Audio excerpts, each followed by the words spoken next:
Specifically, when you look at Pizzola's case, he was sentenced to 10 years. He was convicted of one of the same charges that Donald Trump faces, and that's obstruction of an official proceeding. So because they intended to and did stop the procedural vote in the Senate of the ballots, they were facing the same charge, and Pizzola got sent to prison.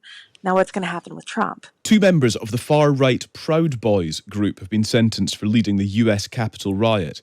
2 others were jailed on Thursday for their involvement. Caitlin Doornboss is Washington, D.C. reporter for the New York Post. The Proud Boys are one of the furthest right of the groups here in America as far as the supporters of Donald Trump and the most conservative that you can ask for. And what is their involvement? What was their involvement in the January the 6th Capitol riot? So Proud Boys were one of the main organizers behind the January 6th riot, along with several of the former president's co-defendants in some of his current cases that are going on. They were very instrumental in planning the gathering, and they brought hundreds and hundreds of people out. So then, we turn to these latest developments, these latest 2 people that have been jailed. Tell us about Ethan Nordine, first of all, who, is one of the leaders, actually, of Proud Boys. Yes, he was one of the highest up of the Proud Boys, and he was sentenced to 18 years in prison, which is tied for the top longest sentence so far in the January 6th prosecutions. The Oath Keepers group, their founder, Stuart Rhodes, he was the other one who had received 18 years in prison earlier this year. So he's received that sentence. It's large, and the judge said that it was a tragedy how he got from A to B. He had no criminal history before this incident, but ultimately participated in, quote, every consequential breach at the Capitol that day. What was he convicted of? So he was convicted of seditious conspiracy. That was one of the most serious charges that were given to the January 6th defendants. What has he said? Has he expressed any sort of apology or contrition? Yes, we saw some contrition in both defendants today. Nordine, he was apologetic, and he talked about how he acknowledged that he seriously hurt people, and and some people were even killed in his actions. But he also maintained that he had gone to January 6th just to be a leader, to keep people out of trouble, keep people safe. He didn't feel that he would be able to take full responsibility for his actions being there on that day. The other person that was convicted is Dominic Pizzola, aged 46. What do we know about his role in the January the 6th riots? Pizzola has one of the most recognizable faces of the January 6th rioters. That's because he went viral for a video of him smashing in the windows to the Capitol using a police riot shield that he had forcefully taken off of a police officer earlier that day.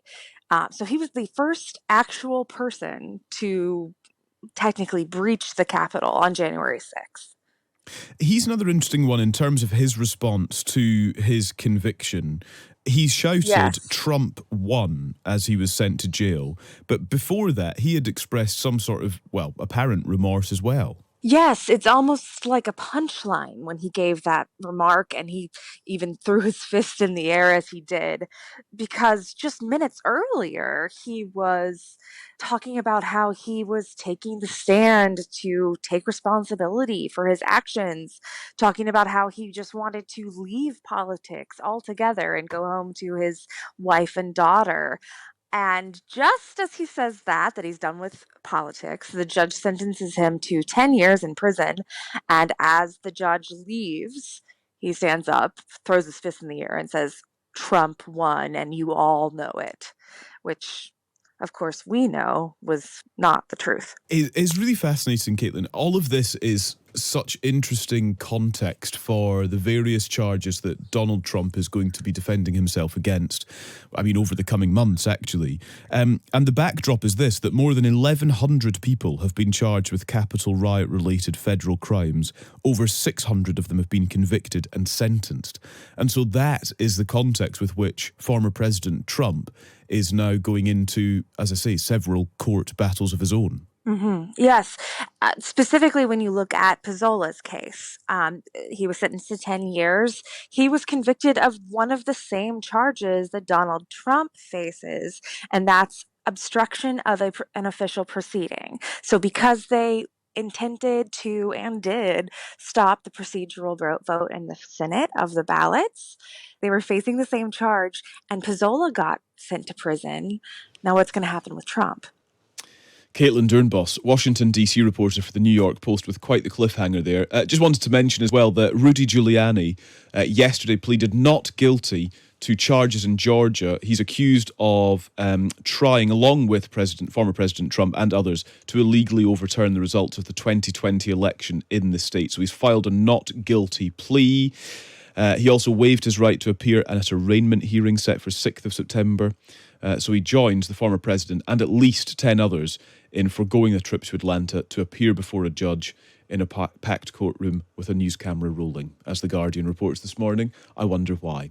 I think it's just really fascinating, isn't it, to keep across all of these various developments in this case surrounding President Trump. And of course, we'll keep you up to date with the details on his own appearances as well.